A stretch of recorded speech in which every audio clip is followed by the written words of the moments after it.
Hey everyone, it's me, Arthur Kade, and I'm joined by Victor Dixon. He plays Aaron Burr in a little-known show called Hamilton on Broadway. Make sure to go check it out. Get ready for a great day behind the velvet rope.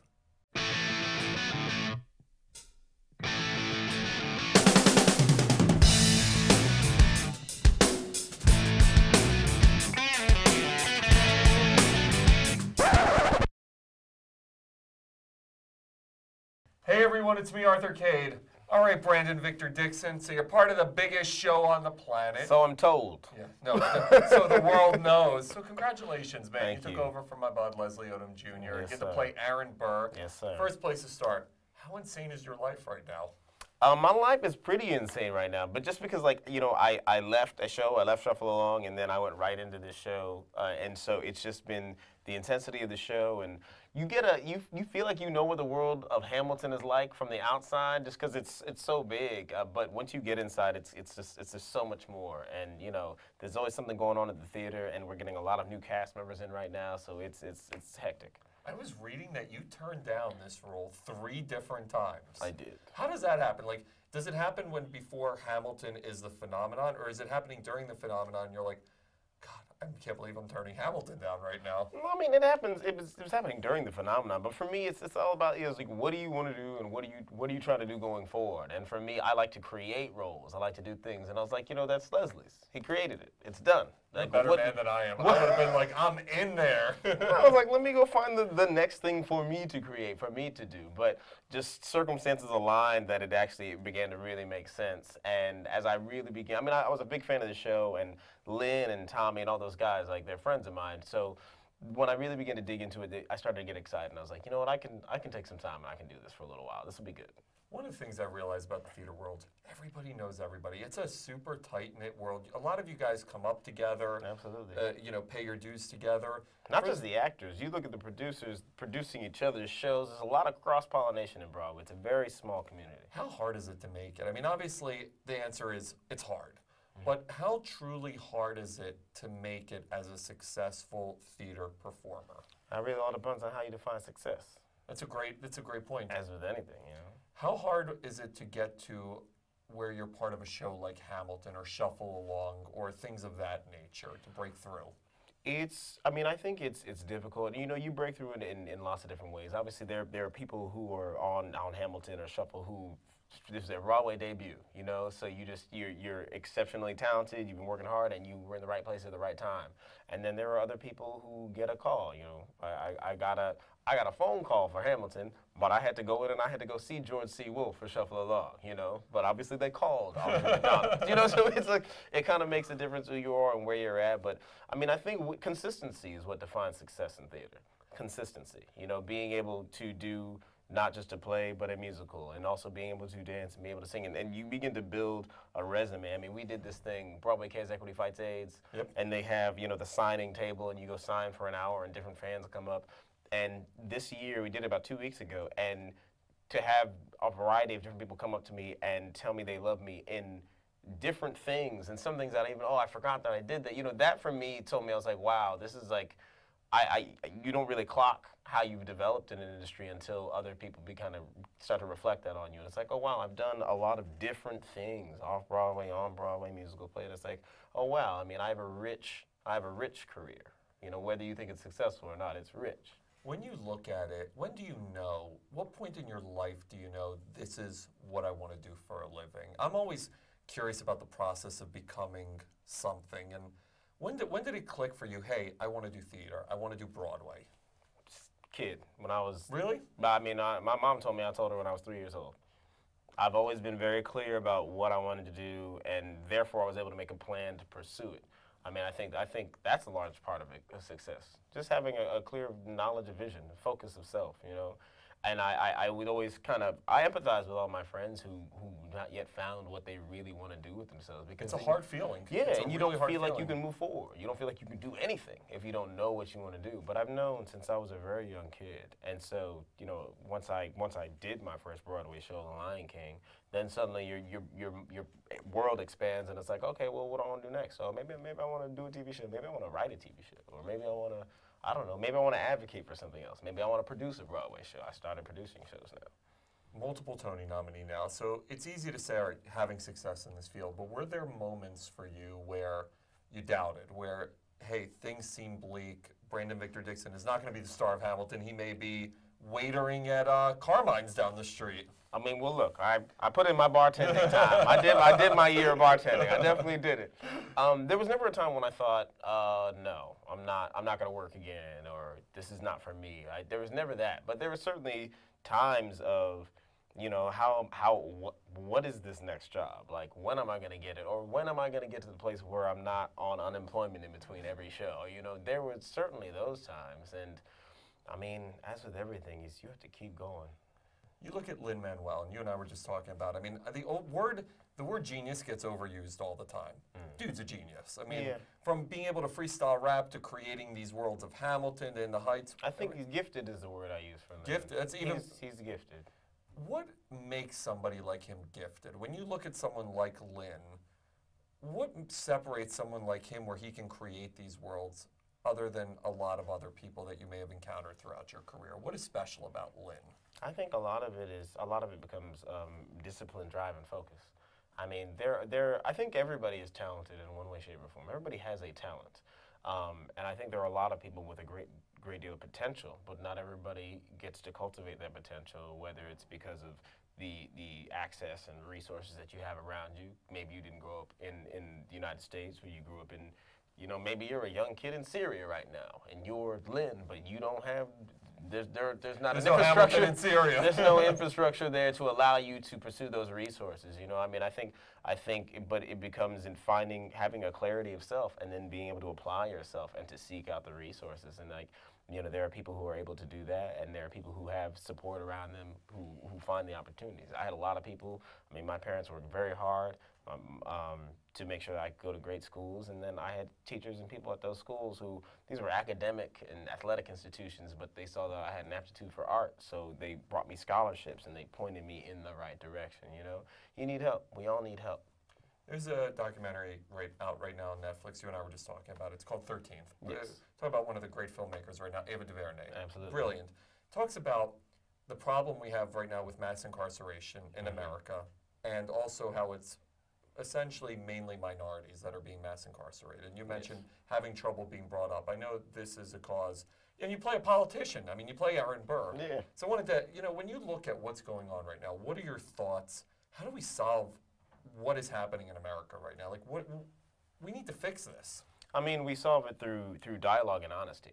I mean, as Americans, we have a very difficult time taking responsibility for ourselves and for our history. We would rather move on as opposed to move forward, and there's a difference. You cannot move forward unless you have a process of truth and reconciliation. And instead of being ashamed of our past or brushing our differences under the rug, we need to put our past in front of us. You know, it's like when Henry Louis Gates Jr. has that television show about tracing people's ancestry. Where are you now, or whatever. Or right. God, I forgot. It's the PBS show. Right, tracing your ancestry. And you remember when the controversy erupted because Ben Affleck discovered that his ancestors, and he tried to hide it. And it's like, think about that. What that says about our psychology as individuals in this country. That's not Ben Affleck. That's not what he did. But because his ancestors were that, he was ashamed of it. And instead of having a process of open truth and reconciliation, he wanted to hide it because he was ashamed of it. We need to put the things that we're ashamed of in the light. And you are not your father. You are not your grandfather. You are not your grandmother. So you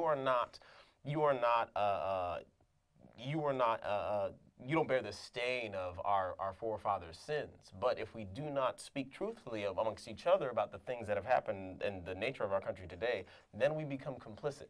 We become complicit in a cycle that we didn't even start, that we weren't even responsible for. Your show right now is such a great example of what you're talking about, because it's as much of it's entertainment, and it's entertaining millions of people. It's educational too. Yes. When people see Hamilton, outside of, hey, the history of Alexander Hamilton and all that good stuff, what do you hope they take away from a social benefit standpoint? I hope that they're able to look at these characters on stage and merge the dynamics of what we're creating with the mythology that they walk into the room with. Because we mythologize these people, Washington, Jefferson, but they were real people. They were wealthy arrogant, treacherous people who committed treason because they wanted to be represented in the way they thought was just and benefiting to the people of their republic. You know, we want to be justly represented. The government that says they represent us honestly doesn't actually do that. So we're going to take up arms and we're going to become revolutionaries. And I wish that people would, I hope that people come in and see our show and can embrace the honesty of these human people creating human attitudes and human conflicts, and then recognize that we are the progeny of revolutionaries. And if your government is not honestly representing you, if we are not creating a land of freedom and justice for all, then it is our responsibility as citizens to hold our government accountable. Just because you criticize your government doesn't make you unpatriotic. It doesn't mean you hate America. It means that you decided that the people representing you are not representing you accurately and fully. They are not fulfilling their promise. And so we have to hold them accountable. That's how our country was founded. That's why we're here. It's true. Do you like what's happening with the NFL players right now? What are your thoughts on that with the kneeling when needed to protest? I love it, and I was very upset because Ruth Bader Ginsburg came out and she called them dumb. Yeah, and I was like, that doesn't make any sense. Now, you can disagree with the practice, but you have to, what you need to do is say to yourself, okay, I think kneeling or not honoring the flag is the height of disrespect to this country. So instead of then immediately trying to denigrate that person, be like, why would this person do something that I think is so outrageously offensive to our country and to our armed troops, and have that conversation. Don't demonize that person. Figure out why that person took such a strong, vulnerable public stance. Because, you know, Colin Kaepernick, he's known, but he's not a star. He's not a starter. He's not, his position is not secure. He's not Tom Brady. Right. So he was really, I mean, he put a lot of things on the line by doing that. He can get cut tomorrow. You know, he's not the most valuable asset the 49ers have. It's true. But this individual decided that what was happening in the country and what was happening to his fellow citizens, whether he's been subjected to those things or not, because a lot of people said that they didn't think it was right for him to be doing it because, you know, because either he's light-skinned or he grew up in an affluent family. And the fact of the matter is, if only the people who are being or who are suffering under the plight of injustice, if they're the only ones who will stand up for injustice, then injustice will never change. What's great is that people outside of specific areas, demographics, or who aren't directly under the subjugation of whatever the issue is, that other people stand up and say, hey, this is a problem. The fact that Ben and Jerry's came up and said, look, guys, it's not that all lives don't matter, but until Black lives matter, all lives won't matter. Like, this is a real thing. There's evidence of systemic prejudice in our system. And once you allow the government to limit the civil rights of one people, eventually they're going to knock on your door, brother. It's true. Aaron Burr, you know, everybody has, who knows history or is kind of familiar in some form or fashion of the story, they have their own feelings about him, that he's an a-hole, that he's all the time. He's a degenerate, and he's a cutthroat, you know, he's a Judas. When you look at who is Aaron Burr? For me, Aaron Burr is the ultimate patriot. Aaron Burr, he believed in his vision of the republic. You know, he believed that he had the intelligence and the vision to help shape this America that we were all trying to create. I mean, that's, when I went to, you know, because all those things about Aaron Burr I talked about, but then I started to read about Aaron Burr, and I was like, this guy was a celebrated war hero, beloved by many. And I was like, he was a charmer. He loved women and spending time with women. It's just like, this guy was kind of very different from a lot of the men of his time around him, but clearly he was an open and gregarious individual, and that's why people were able to love him and celebrate him. And so when I came into the show, I frequently had a lot of people afterwards being like, you know, I thought Burr was an asshole, but I kind of like, Hamilton was kind of a dick to him. And I was like, exactly. I was like, you know, for me, Aaron doesn't see Hamilton as an adversary. He sees him as a potential friend. They're both orphans. They both feel like outsiders, and they are looking for connection in the people around them. And he sees a connection in Hamilton, and he wants to forge that. It just continues to slip out of his grasp. And like with everything, like, love is love courses underneath all of our feelings. When we're angry because our love has been violated. When we're afraid, we're afraid that our love will be violated, or the love of somebody that we care about will be violated. It's all love, and when his inability to get into the room to form these friendships, these relationships, when his love is violated, he just makes the wrong choice. Lin was just hosting SNL, right? Mm-hmm. And there's in the opening skit. I'm not throwing away my. Yeah, first of all, by the way, Lin, congratulations. That was probably the best opening skit in like years. Just, again, genius. Gifted. Let me use Brandon's words, gifted. But there's a part in it where he walks by Lorne Michaels and Lorne Michaels makes a joke and he goes, "Can I get tickets to Hamilton?" And obviously this has been one of the running jokes of the last year. Nobody can get tickets to Hamilton. So I want tickets. No. I'm leading up to, can I get tickets? No. But the power of this show is insane. Being in your position, now that you're part of the show, how has it been for you handling the pressure of being in the show? Are there people who want tickets? Are there people coming out of the woodwork? Like, how does your life change being part of the biggest phenomenon of a generation on Broadway? People are coming out of the woodwork. People do want tickets, and I try to provide means to tickets anytime I can because I have the ability to do it, and you know I want people to see the show. It's great. Lock the door. We're not letting them out till tickets are coming. What's funny is though people reaching out to me whom I know and then like introducing themselves. Like somebody sent me an email the other day, and like we've had phone conversations. They asked me to do an event for them, like, and then it was like, "Hey Brandon, this is John David. You know I produce so and so and I do so," and I was like, "Yeah, John, I have your information. Like, what do you?" Like, we had drinks 2 weeks ago, dude. So you know, it's what it is. It's how it changes the way other people want to act and behave around you. So I went to Columbia University, right? And I started getting emails now from various departments at different points in time about having me come up to the school or do a talk or honoring me with something. And I'm like, look, I've been around here for, but.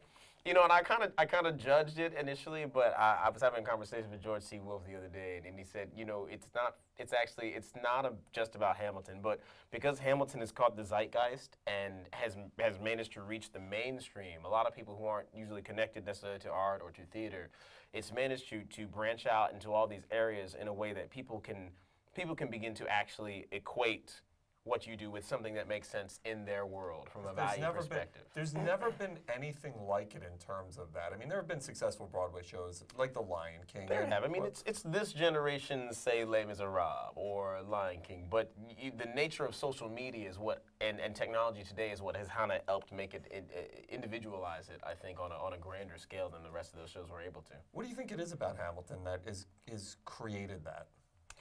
Part of it is the combination of the mythology of these characters that we already all carry around with us and literally in our pockets. I think that's part of it. And then there's the extraordinary creative juxtaposition of the storytelling that Lin and Annie Blankenbuehler and Tommy Kail and Alex Lacamoire put together. Because you're telling a story of a revolution, but you're making sure that you drape that in all of the dynamic dimensions of our country. Our cast is multicultural. We use the language of the time, but we use the vernacular of the present. And so, because hip hop is the mainstream musical vernacular of the world at this point. At least millennials and the generation. I don't even know the generation. Not even millennials. Generation Y, X. So yes, I mean it's like I don't even know anymore. I lost count. Since the Sugar Hill Gang, since like the late '70s, like that is the mainstream vernacular. And so you take it and you couch it in what is a truly interesting story about the founding of our country and a lot of the issues about the founding of our country and, you know, who lives, who dies, and who's going to tell your story are the elements that we're all dealing with right now. Like when you bring up things like the 13th and we talk about the election, it's like, who represents us? Do we represent ourselves? Do the people we elect to represent us, do they represent us? What are they fighting for? How are they fighting? You know, and I think Hamilton right now perfectly encapsulates everybody's current search for identity, everybody's desire to either make the move or to wait for it, everybody's desire to be in the room where it happens, to be a part of the story. All we want to do is matter. It's true. The rapping, man. You know, the most impressive thing for anyone, I mean, you can go online and find these clips, and to see the stuff you guys have to do is straight mind-boggling to me. I don't even know how, like, I remember seeing a clip of Daveed Diggs doing the rapping, and I'm like, how does the dude even move his mouth that fast? Now, see, like, Daveed's a rapper. He's no joke. Like, he's insane. But everybody, the Aaron Burr stuff, it's like, how do you Like, how hard was it? Because I was asking you before we went on camera, you don't freestyle rap. So this isn't like you just came in and you're like, ah, I'm a rapper. No. How hard was it for you to get this thing down? I'm gonna answer that in two ways. One, it wasn't hard to just learn because I've been listening to rap music my whole life. So I've been memorizing rap songs. I know how to do that. Now, if you go on my Instagram feed and see the number of blooper videos that I created, clearly there's a different answer to that question. So there's the idea that you have it, and then there's mastery, and I have not yet mastered. I mean, just this last week I came out to do one, and it goes, how does Hamilton, the short-tempered protean creator of the Coast Guard, that's the line, and I said, how does Hamilton, the protean creator of the short-tempered Coast Guard, founder of the new, and it was like I found my way back. Literally, I went like this to the audience, and they started to cheer, because they know the whole soundtrack, so they know when you make a mistake. That's got to be crazy when it's like you can't get away with that stuff. No, you cannot get away, but like I saved it, and so they cheered. I mean, there was another mistake I made a couple weeks ago, and it was just like, see, you're a better man than I am. I'd be like, I never make mistakes. Like, what mistakes? I've never made one. He's like, I made a mistake yesterday, today. Oh, yeah. You know, hey, we all make mistakes. It's okay. How about the coolest people? I mean, every celebrity on the planet is fighting to get to meet you guys. Who have been some of the coolest? I'm going to tell you, actually, the coolest one for me is Eddie Vedder. I mean, that is cool. I mean, Pearl Jam's that was my generation growing up. That's pretty cool. Yeah, that's what I'm saying. It was Pearl Jam. I was like, Jeremy spoke in class today. And so when I came on stage and somebody was like, Eddie Vedder, I was like, Eddie Vedder is here? Where is he? That's cool. And he was really cool. And he was, what I love about Eddie Vedder, because he's like, you guys, your voices, how do you keep doing this to your voice over and over again? Because, you know, I mean, as a rock singer, you know, that the weight on the voice is hard. But Eddie was really cool. It was great to meet him. Alfonso Ribeiro was in the house the other day. That was fantastic. I've always been a huge fan of his. Andre 3000, Adele. We took a lovely selfie together. That would freak me out. Adele would I would geek out over Adele. Yeah, she was really cool. And she was asking us, she was like, so how many shows a week? You guys do 8 shows? Because I guess her manager's been trying to get her to up her show tally. she's like, don't tell my manager. I'm doing 5. It's fine. You were the man. Congratulations on everything, man. Thanks for that. Thanks so much. Really, best of luck. And everybody, I would say go check out Hamilton, like I'm plugging a TV show or movie, but good luck getting tickets. So, but if you do get a chance, go see this guy. They got a cancellation line. You know? People do cancel.